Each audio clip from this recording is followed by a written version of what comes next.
My girlfriend demanded I co-sign for her new apartment. Prove you're committed. I replied, no problem. Then I sent her landlord the video of her bragging about trashing her last place. An hour later, her application was denied and she was frantically texting me. I, 29 male, have been with my girlfriend, Jenna, 27, for a little over a year. It's been nice. Easy. She's beautiful, funny, and for the most part we get along great. But there have always been these little moments, these tiny red flags that fluttered in the corner of my eye.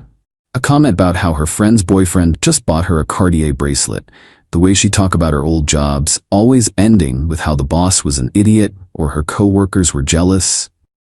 A general sense that the world owed her something a little bit better than what she had. I have a decent job in data analysis. I'm not rich, but I'm stable. I have a good credit score, savings, a 401k. I'm a planner. Jenna is not.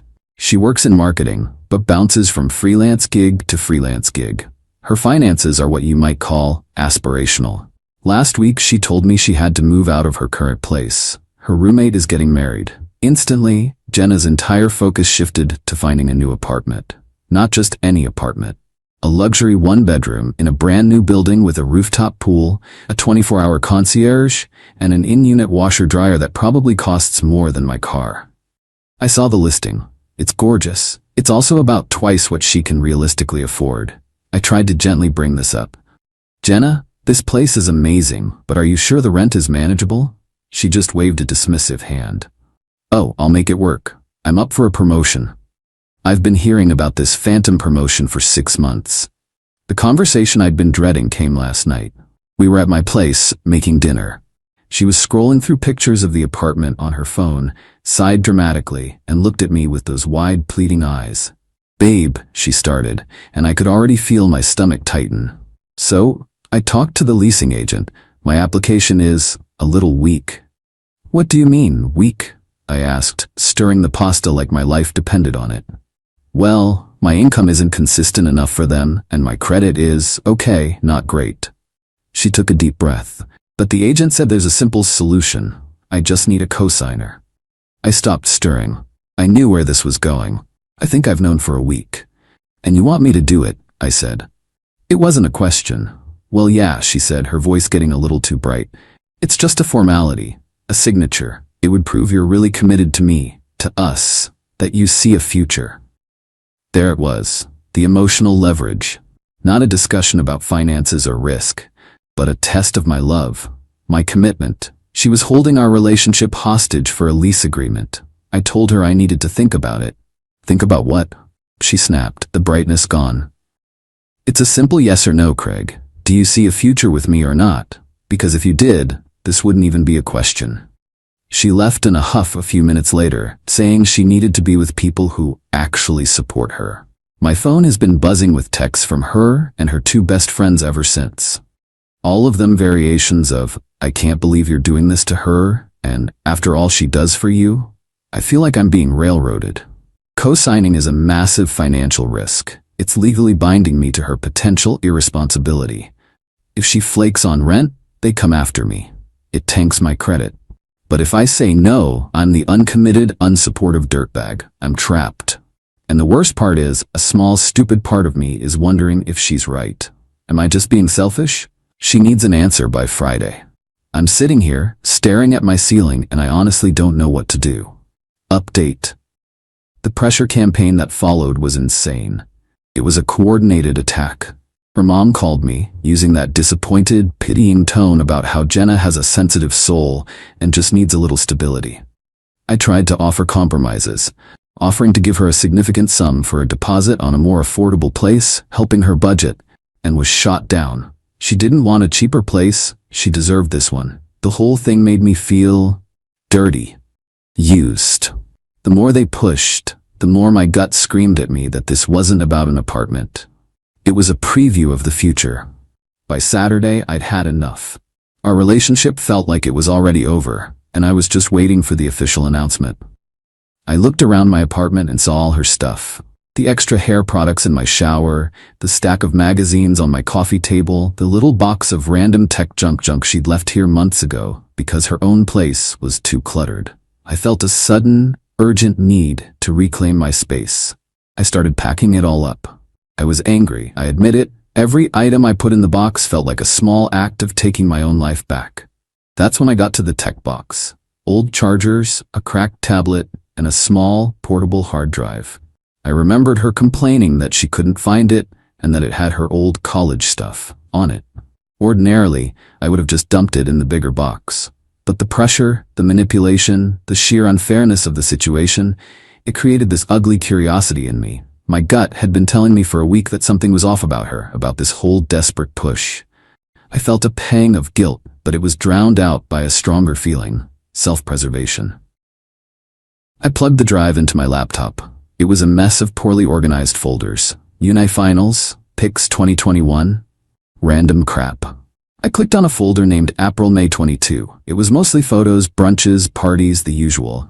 But there were about a dozen video files with generic phone-generated names like img4130.mov. I clicked on the first one. It was just a blurry video of a cat. The next was her and her friends at a bar. I almost gave up. Then I saw a thumbnail for img4135.mov. It was a shot of a messy, empty room with cardboard boxes. It looked like a move-out. I clicked it. The video opened on Jenna's face, flushed from wine, a wicked grin plastered across it. And for the next 10 minutes, I watched in stunned silence as she and her friends documented, with gleeful pride, the systematic destruction of her last apartment. "Okay, so," she slurred, "that piece of trash landlord thinks he can keep my security deposit? Game on." I watched them pour a huge container of craft glitter into an air vent.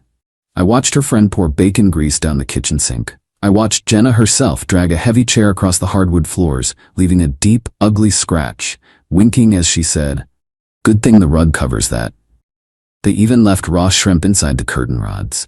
It wasn't just the acts themselves, it was the joy they took in it. The laughter. The pride. The video ended with her raising a bottle of rosé. "Cheers to never paying for your own mistakes," she said. My blood ran cold. This was the sensitive soul her mother was talking about. This was the woman who wanted my name, my credit, my entire financial stability tied to hers.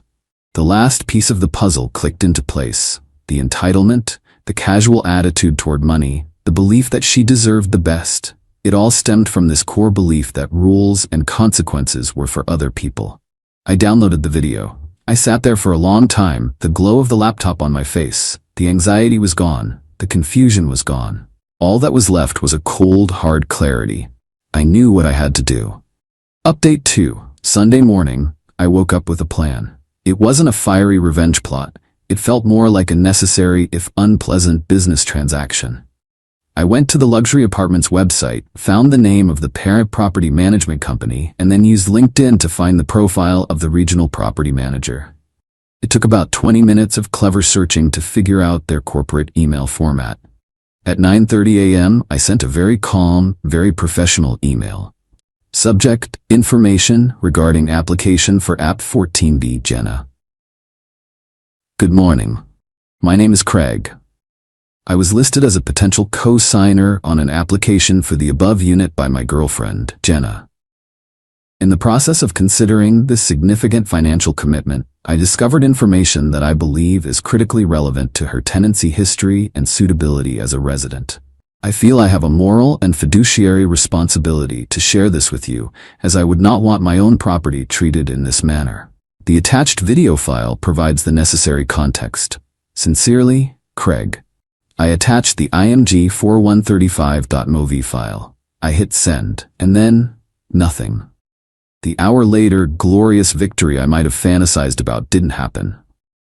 All of Monday passed in silence. My sent email just sat there. Jenna, meanwhile, was texting me, her tone having shifted from angry to condescendingly optimistic. "Got a call from the leasing office. They're just waiting on the final background check. You're missing out on celebrating with me." My stomach was in knots. Did the manager delete my email? Did it go to spam? Was I about to be legally tied to this person because a stranger didn't check their email? I spent the whole day tense, jumping every time my phone buzzed. The call came Tuesday afternoon. Not from Jenna, but from my own phone buzzing with her name. I let it go to voicemail. Then the texts began. This time they were different. Not immediate rage, but confusion. The agent just called me. She said there was an issue with my application and the regional manager was reviewing it. What does that even mean? An hour later, the real barrage hit. They denied it. They said based on newly discovered information, they were withdrawing the offer. What did you do? They wouldn't say anything else? Just that the decision was final. This has to be you. You sabotaged me. You are a psycho. You will regret this. I swear to God you will pay for this. I read the messages, and the knot in my stomach finally, slowly, began to unwind. It wasn't a triumphant feeling. It was the grim relief of a crisis averted. Update 3. The fallout was messier than I expected. Jenna didn't just get angry. She got vindictive. She and her mother showed up at my apartment on Sunday. I saw them through the peephole and put the chain on before opening the door. The confrontation was exactly as unhinged as you'd imagine. First tears. It was just a joke. We were drunk. Then admissions. That landlord was a jerk. He deserved it. And finally, the demand. You owe me, Jenna stated, her face cold and blotchy. You owe me $10,000 for the emotional distress and for humiliating me. I told them both to leave. Her mother threatened me with a lawsuit for slander. I calmly explained the difference between slander and sharing factual evidence. I closed the door on them screaming. I thought that would be the end of it. It wasn't. 2 days later, I got a call from an unknown number. I answered, and a polite but firm voice identified himself as an officer with the local police department. My blood turned to ice. Sir, he said, we've received a complaint from a Ms. Jenna, her last name. She's alleging that you are harassing her and that you are in possession of a piece of her stolen property, a hard drive. I could barely breathe. This was her move, a bogus police report. I took a deep breath and forced myself to sound as calm and reasonable as possible. Officer, I said, I can explain the situation. The hard drive was left at my apartment, which I can prove with text messages. The harassment claim is retaliation. She's upset because I refused to co-sign an apartment lease for her, and I can explain why I refused. Okay, the officer said, sounding weary, like this was already the 10th ridiculous domestic dispute he'd handled that day. The reason I refused, I continued, is that I discovered evidence that she intentionally and maliciously caused thousands of dollars in damages to a previous rental property. I have a video of her bragging about it. I sent it to the property manager of the new apartment. That's what this is about. She's not being harassed. She's facing consequences. There was a long pause on the other end of the line. A video? He finally asked. Yes, sir. I'd be happy to come down to the station and show it to you. Another pause, then a heavy sigh. Sir, listen. We're not getting involved in your breakup. Tell her to stop contacting you. You stop contacting her. If she shows up at your door again, call us. But this stolen property claim over a hard drive left at your place isn't going anywhere. Have a good day. He hung up. I stood there, phone in my hand, shaking. She had actually tried to get me arrested. The sheer malice of it solidified everything. This wasn't a bad girlfriend. This was a bad person. The last shred of sympathy I had for her evaporated. Final update. After the police call, I knew I had to do something to protect myself.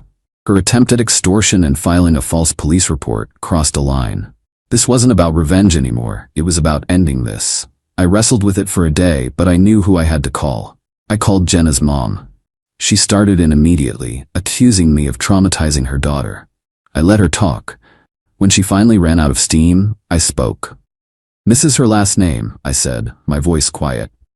I am not calling to argue. I'm calling because Jenna came to my home and tried to extort me for $10,000. And when that didn't work, she filed a false police report against me for theft. I spoke with an officer yesterday. This has gone too far. She's just upset, she insisted, though with less conviction this time. She's committing crimes, I countered. And I think you need to understand the full context of why she's so upset. You need to understand why I refused to tie my name to her. I am going to send you an email. The file attached is the video from the hard drive she left at my apartment. Watch it. Then you can decide if I'm the monster here. I hung up and sent the email. The effect wasn't immediate. There was no tearful, apologetic phone call. There was just silence. But through a mutual acquaintance, I started to hear things. Whispers of a massive blowout fight at their house. Jenna's mom wasn't just mad. She was deeply, profoundly humiliated. She had defended her daughter, called me, and put her own reputation on the line, all based on a lie. Seeing the gleeful, destructive pride in her daughter's face on that video, and knowing it was real, broke something in her. There was no clean break. It was a slow, agonizing crumble. Her parents didn't kick her out right away, but the support system vanished. No more handouts, no more covering her car insurance. They told her she had to get a real full-time job and start paying them rent to stay in her childhood bedroom. The dream of the luxury apartment was replaced by the harsh reality of her own choices. Jenna is still around. I see her posts sometimes on social media. The curated brunch photos are gone, replaced by angry, vague rants about fake people and life being unfair. She got a job working at a cell phone kiosk in a mall. She had to sell her car.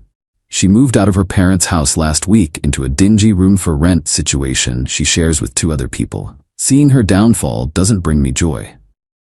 It's actually kind of pathetic. It's the sad, inevitable trajectory of a life built on deceit when the lies finally stop working. There's no glamour in it. I'm left with a profound sense of relief, but it's tinged with sadness for the person I thought I knew. The experience forced me to grow a spine I didn't know I had. I learned that no is a complete sentence and that protecting your own future isn't selfish. The justice wasn't a cinematic explosion. It was the slow, quiet, and unavoidable process of gravity taking over. And I am finally, truly, at peace.